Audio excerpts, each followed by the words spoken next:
Dear student, आज का जो क्लास है बाबू, आज का जो सेशन है आप सब के लिए बहुत ही ज़्यादा वीवीआई होने वाला है। क्योंकि आज की क्लास के अंतर्गत क्लास 12 जो आपका फिजिक्स है, जिसे कि हम लोग भौतिकी कहते हैं, तो फिजिक्स के वीवीआई ऑब्जेक्टिव क्वेश्चंस का सॉल्यूशन करवाएंगे मेरे दोस्त मेरे भाई। और आज की क्लास में आपको ऐसा क्वेश्चंस का सॉल्यूशन करवाएंगे जो हर साल एग्जाम में पूछा जाता है। क्या हर साल एग्जाम में पूछे जाने वाले मोस्ट इंपोर्टेंट वीवीआई क्वेश्चन का सॉल्यूशन करवाएंगे। और यदि आप चाहते हैं ना कि फिजिक्स के ऑब्जेक्टिव में 35 में से 35 सही करना, तो इस वीडियो को शुरू से लेकर के अंत तक देखिएगा। क्योंकि आपके एग्जाम में पूरा क्वेश्चन बैंक से सेलेक्टेड क्वेश्चन लेकर के आए हैं जो कि हर साल एग्जाम में पूछा जाता है मेरे दोस्त मेरे भाई। तो इसलिए आप कभी भी इस वीडियो को स्किप नहीं कीजिएगा, इसका पीडीएफ जरूर ले लीजिएगा। एग्जाम में जितना भी क्वेश्चन आएगा तमाम क्वेश्चन इसी से रहेगा। और जैसा कि आपको पता है कि हम लोग ऑब्जेक्टिव सीरीज स्टार्ट किया और ऑब्जेक्टिव सीरीज का आज डे 4 है। क्या आज डे 4 है। और यदि आप डे 1 डे 2 डे 3 नहीं देखे हैं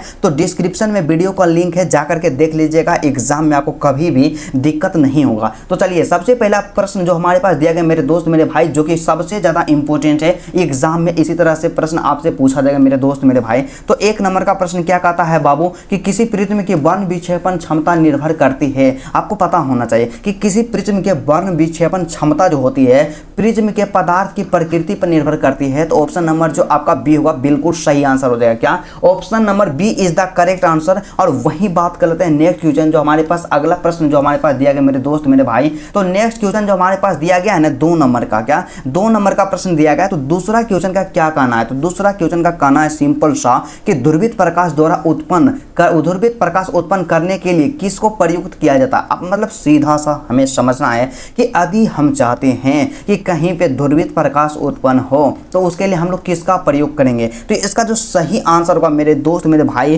क्या हो जाएगा, इसका जो 100% करेक्ट आंसर क्या होगा, एग्जाम में पूछा था, इसका जो सही आंसर होगा निकेल प्रिज्म का उपयोग करेंगे। क्या निकेल प्रिज्म का उपयोग करेंगे मेरे प्यारे बच्चों। ऑप्शन नंबर जो सी होगा आपका बिल्कुल सही आंसर हो जाएगा। एग्जाम के दृष्टिकोण से आप लोग इसको वीवीआई कर दीजिएगा। एग्जाम में इसी तरह का प्रश्न आपसे पूछा जाएगा, इसको स्किप मत कीजिएगा, ठीक है। उसके बाद तीसरा प्रश्न जो हमारे पास दिया गया 3 नंबर का प्रश्न क्या कहता है कि वैतीकरण की घटना का कारण क्या है। देखिए, आपको पता होना चाहिए कि वैतीकरण की घटना का जो कारण होता है कालांतर होता है। क्या होता है? कालांतर होता है। Option number A is the correct answer. क्या option number A is the correct answer कि वैतीकरण की जो घटना होता है उसका मुख्य कारण क्या होता है? कालांतर होता है। क्या होता है? कालांतर होता है। 4 नंबर का प्रश्न हमारे पास दिया गया, क्या कहता है कि नाभिकीय रिएक्टर में मंदन जो होता है, मंदन का क्या कार्य होता है। आपको पता होना चाहिए मेरे प्यारे बच्चों कि नाभिकीय जो रिएक्टर होते हैं उसमें मंदन का जो कार्य होता है ना, न्यूट्रॉनों की गति मंद करना होता है। क्या होता है? न्यूट्रॉनों की जो गति होती है ना उसको मंद कर देता है, यही नाभिकीय रिएक्टर में मंदन का कार्य होता है। तो option number A is the correct answer.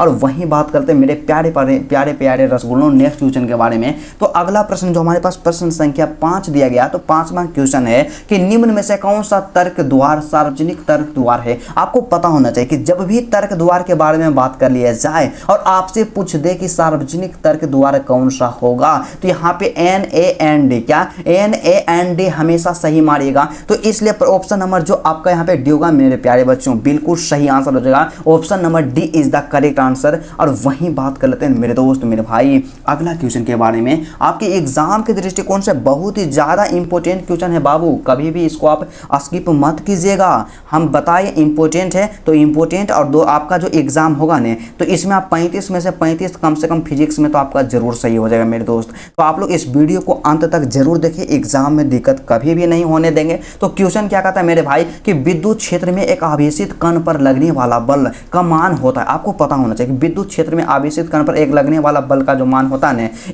यहाँ पे QE होता है। क्या होता है? F बराबर में QE होता है। तो ऑप्शन नंबर जो आपका ये हो जाएगा बिल्कुल सही आंसर हो जाएगा कि F = QE होता है। कई बार एग्जाम में पूछा गया, 3 स्टार लगा दीजिएगा। मोस्ट इंपोर्टेंट क्वेश्चन है, एग्जाम में बहुत बार पूछा गया है, ठीक है। उसके बाद 7 नंबर का प्रश्न दिया गया। तो 7वां क्वेश्चन का क्या कहना है? 7वां क्वेश्चन का कहना है ना मेरे दोस्त मेरे भाई कि कोलोम्ब बल है। तो चलिए ऑप्शन को देख लेते हैं, ऑप्शन को देख लेते हैं मेरे प्यारे बच्चों कि कोलोम्ब बल क्या है, यहाँ पे क्या ऑप्शन दिया गया है। क्योंकि जब तक हम ऑप्शन को नहीं देखेंगे तो कैसे काम चलेगा। और आपको पता होना चाहिए कि हमारा जो होता है क्वेश्चन जब एग्जाम में आएगा तो ऑप्शन को ही हमें क्या रहता है, टिक करना रहता है, OMR पेपर पे रंगना रहता है, ठीक है। तो यहाँ पे सिंपल सा एक चीज़ आप समझिएगा कि कूलम्ब बल जो है, कूलम्ब बल कौन सा बल है, काफ़ी मोस्ट इंपॉर्टेंट क्वेश्चन है मेरे दोस्त मेरे भाई। तो कूलम्ब बल के बारे में बात कर लिया जाए ना मेरे प्यारे बच्चों, तो कूलम्ब बल जो है ना, केंद्रीय बल क्या है, केंद्रीय बल और विद्युत बल दोनों, क्या केंद्रीय बल और विद्युत बल दोनों है। तो यहाँ से ऑप्शन नंबर सी हो जाएगा करेक्ट आंसर, ए और बी दोनों होगा, क्या ए और बी दोनों होगा। और मेरे प्यारे बच्चों आप सबसे एक रिक्वेस्ट करना चाहेंगे कि 12th ज्ञान जो आपका प्यारा सा छोटा सा एजुकेशन प्लेटफॉर्म है ना मेरे दोस्त, यहाँ पे क्या होता है कि यदि इस वीडियो को यदि आपको पसंद आ रहा है तो वीडियो को लाइक करना है, शेयर करें और 12th ज्ञान को सबके दिलों तक आपको पहुंचाना है, क्या सबके दिलों तक आपको पहुंचाना है, क्योंकि आपके भाई आपके लिए इतना दिन रात मेहनत करते हैं। तो हर एक उस बच्चे तक आप पहुंचा दीजिए जो कि पढ़ाई में कमज़ोर हो और जिनको डर लग रहा है कि हम फिजिक्स में 35 में से 35 नहीं कर पाएंगे सही, तो आप लोग इस वीडियो को उनके पास शेयर जरूर कर दीजिएगा। आप 12th ज्ञान का आप हिस्सा बनना चाहते हैं, इस परिवार का एक सदस्य बनना चाहते हैं, तो इस चैनल को आज ही सब्सक्राइब कर लीजिएगा बाबू, एग्जाम में कभी भी दिक्कत आपको होने नहीं देंगे। तो चलिए 8 नंबर का प्रश्न दिया गया हमारे पास, क्या कहता है कि एक आवेशी चालक की सतह के किसी बिंदु पर विद्युत क्षेत्र की तीव्रता होती है। तो आपको पता होना चाहिए कि सतह के लंबवत होती है। ऑप्शन नंबर जो आपका हो यहाँ पे बी होगा, बिल्कुल सही आंसर हो जाएगा। और वही बात करते हैं ना गोलू नेक्स्ट क्वेश्चन के बारे में। तो अगला क्वेश्चन हमारे पास यहाँ पे दिया गया 9 नंबर का, और 9 नंबर का प्रश्न जानते हैं, इसको सबसे पहले हम कहेंगे ना, इसको वायरल क्वेश्चन मतलब वायरल कर दीजिएगा। मतलब क्या है कि 3 स्टार इसको लगा दीजिएगा। कई बार एग्जाम में पूछा गया कि 64 समरूप बूंदें जिनकी प्रत्येक की धारता 5 माइक्रोफैराड है, तो मिलकर एक बड़ा बूंद बनाते हैं, तो बड़े बूंद की धारता क्या होगी 20 माइक्रोफैराड हो जाएगी। और same to same question ditto exam में पूछ लिया जाएगा। तो कभी भी आप इसको स्किप मत कीजिएगा, क्वेश्चन को सिर्फ देख लीजिए, सेम क्वेश्चन एग्जाम में पूछा जाएगा। तो आपको इस पे संदेह कभी भी मत करना है, ठीक है। तो चलिए यहाँ पे 10 नंबर का प्रश्न हमारे पास दिया गया है मेरे प्यारे बच्चों। तो 10वां क्वेश्चन क्या कहता है कि निम्नलिखित में से किस राशि का मात्रक वोल्ट बटा मीटर होता है, या यहाँ पे वोल्ट प्रति मीटर होता है। तो आपको पता होना चाहिए कि यहाँ पे वोल्ट प्रति मीटर या वोल्ट बटा मीटर जो होता है विद्युत क्षेत्र का मात्रक होता है। तो ऑप्शन नंबर जो आपका डी होगा मेरे प्यारे बच्चों, बिल्कुल सही आंसर हो जाएगा। Option number D is the correct answer. और वही बात करते हैं नेक्स्ट क्वेश्चन जो कि हमारे पास प्रश्न संख्या 11 दिया गया। तो 11 नंबर का प्रश्न का क्या कहना है, विनोद के आवेशित क्या है, आवेश खोखले गोलीय चालक के अंदर विद्युत क्षेत्र की तीव्रता होती है। आपको पता होना चाहिए कि आवेशित खोखले गोली चालक के अंदर आदि बारे में बात कर लिया जाए, क्या हो जाए अंदर, उसके अंदर के बारे में बात कर लिया जाए कि विद्युत क्षेत्र की तीव्रता क्या होगी, तो शून्य होगी, क्या शून्य होगी। तो इसलिए हमारा ऑप्शन नंबर जो डी होगा ना मेरे प्यारे बच्चों, बिल्कुल सही हो जाएगा। और एग्जाम में आप इसी तरह से गर्दा उड़ाते रहिएगा। और आपको यदि इस वीडियो से थोड़ा सा भी सीखने को मिल रहा है तो इस वीडियो को लाइक कर दीजिएगा। चैनल पे आप नए हैं मेरे प्यारे बच्चों, चैनल को सब्सक्राइब कर लीजिएगा। एग्जाम में बाबू दिक्कत कभी भी होने नहीं देंगे, आपका भाई आपसे वादा करता है, ठीक है। तो 12 नंबर का प्रश्न है कि विद्युत विभव बराबर में क्या होता है, क्या विद्युत विभव बराबर में क्या होता है मेरे प्यारे बच्चों। कई बार एग्जाम में क्वेश्चन पूछ लिया गया है, क्या कई बार एग्जाम में क्वेश्चन पूछ लिया गया विद्युत विभव बराबर में क्या होता है। तो इसका जो सही आंसर क्या हो जाएगा, W बटा Q होता है, क्या W बटा Q होता है मेरे प्यारे बच्चों। ऑप्शन नंबर जो आपका बी होगा 100% करेक्ट आंसर हो जाएगा कि विद्युत विभव बराबर में होता है W बटा Q होता है। एग्जाम के दृष्टिकोण से महा इंपोर्टेंट है। और वही बात करते हैं ना गोलू अगला क्वेश्चन के बारे में। तो नेक्स्ट प्रश्न जो हमारे पास दिया गया, क्या नेक्स्ट क्वेश्चन जो हमारे पास दिया गया है जो कि सबसे ज़्यादा मोस्ट इंपोर्टेंट है, एग्जाम में पूछ लिया जाता है। तो क्वेश्चन क्या कहता है मेरे दोस्त मेरे भाई, आपको सीधा सा अपना टारगेट यही रखना है कि एग्जाम में हमें एक भी ऑब्जेक्टिव को नहीं छोड़ना, जितना बता रहे हैं उतना कंप्लीट करते जाइए। PDF इसका ले लीजिए, एग्जाम में दिक्कत नहीं है। क्वेश्चन क्या कहता है कि निम्नलिखित में से किस राशि का मात्रक वोल्ट बटा मीटर होता है। इसका कहने का मतलब क्या होता है, वोल्ट प्रति मीटर किसका मात्रक होता है, तो विद्युत क्षेत्र का मात्रक होता है। क्या विद्युत क्षेत्र का मात्रक होता है मेरे प्यारे बच्चों।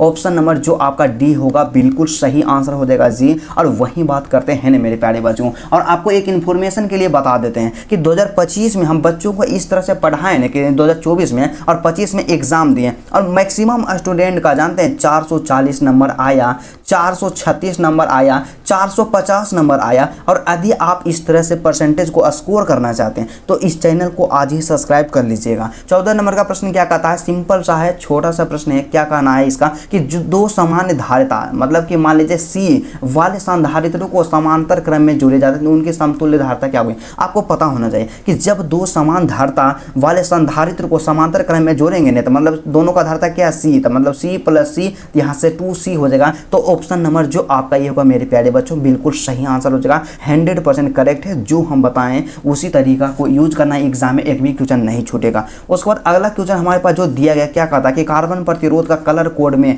पीला रंग का मान क्या होता था। आपको पता होना चाहिए कि कार्बन प्रतिरोध का कलर कोड जो होता है उसमें पीला रंग का जो मान होता है उसमें पीला रंग का मान 4 होता है। तो ऑप्शन नंबर जो आपका डी होगा बिल्कुल सही आंसर हो जाएगा। और वहीं बात करते हैं प्रश्न संख्या जो 16 है, तो 16 नंबर का प्रश्न क्या कहता है। 16 नंबर का प्रश्न का कहना है बिल्कुल आसान है कि विद्युत वाहक बल की इकाई क्या होती है। तो आपको पता होना चाहिए कि विद्युत वाहक बल की इकाई वोल्ट होती है। तो ऑप्शन नंबर जो आपका बी होगा मेरे प्यारे बच्चों बिल्कुल सही आंसर हो जाएगा। और वहीं जो है नेक्स्ट क्वेश्चन हमारे पास दिया गया 17 नंबर का प्रश्न है। तो 17 नंबर का प्रश्न क्या कहता है बाबू, तो 17 नंबर का प्रश्न है ना जी कि वोल्टामीटर मापता है। तो वोल्टामीटर किसको मापता है, विभवांतर को मापता है। क्या मापता है, विभवांतर को मापता है। ऑप्शन नंबर जो आपका ए होगा बिल्कुल सही आंसर होगा। और एग्जाम के दृष्टिकोण से 3 स्टार वाला क्वेश्चन है, कई बार एग्जाम में पूछा गया, क्योंकि आपके लिए जो भी क्वेश्चन हम ला रहे हैं पूरा सेलेक्टेड क्वेश्चन है। तो कभी भी आप इन तमाम क्वेश्चंस पे संदेह मत कीजिएगा, जितना बता रहे हैं उतना आप यहाँ पे कंप्लीट करते जाइएगा। क्वेश्चन क्या कहता है कि विद्युत परिपथ किसी बिंदु पर सभी धाराओं का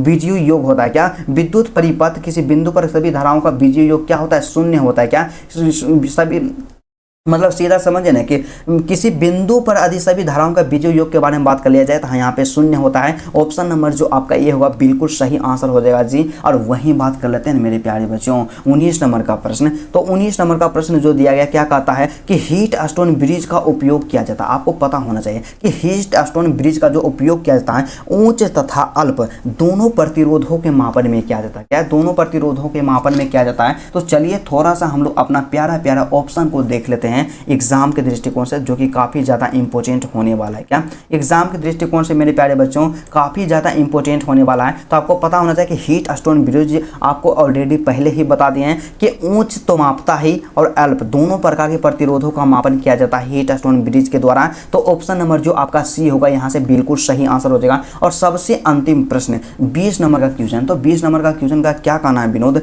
तो इसका सिंपल सा कहना है, आप सबसे रिक्वेस्ट कर रहा है कि विद्युत हीटर में जिस पदार्थ का उपयोग किया जाता हुआ है, आपको पता नहीं है कि विद्युत हीटर में क्या होता है, नाइक्रोम के तार का उपयोग करते हैं। क्या नाइक्रोम के तार का उपयोग करते हैं मेरे प्यारे बच्चों। तो ऑप्शन नंबर जो आपका डी होगा बिल्कुल सही आंसर हो जाएगा कि विद्युत हीटर में नाइक्रोम के तार का उपयोग किया जाता है। मोस्ट इंपोर्टेंट क्वेश्चन है, एग्जाम में कई बार पूछा जा चुका है। क्या एग्जाम में कई बार क्वेश्चन पूछा जा चुका है मेरे प्यारे बच्चों। और आपसे हम रिक्वेस्ट करना चाहते हैं कि यदि आपको वीडियो अच्छा लगा ने तो लाइक करना है, कमेंट करना है और चैनल को सब्सक्राइब करें 12th ज्ञान को, ताकि हर विद्यार्थी को मिले सफलता की चाबी जो मेहनत और सही मार्गदर्शन से खुलती है। मेरे प्यारे बच्चों यदि बस आपसे हम यही रिक्वेस्ट करना चाहेंगे, यदि आपको वीडियो अच्छा लगा ना जी तो वीडियो को दिल से लाइक कर दीजिएगा। और यदि आप इसका PDF नोट्स लेना चाहते हैं तो इसके लिए सिंपल सा है, डिस्क्रिप्शन में टेलीग्राम ग्रुप या व्हाट्सएप ग्रुप का लिंक दिया गया है, जा करके PDF को जरूर ले लीजिएगा। तो चलिए आज की क्लास यहीं तक था, फिर आपसे मिलते हैं नेक्स्ट वीडियो में नेक्स्ट टॉपिक के साथ। तब तक के लिए जय हिंद।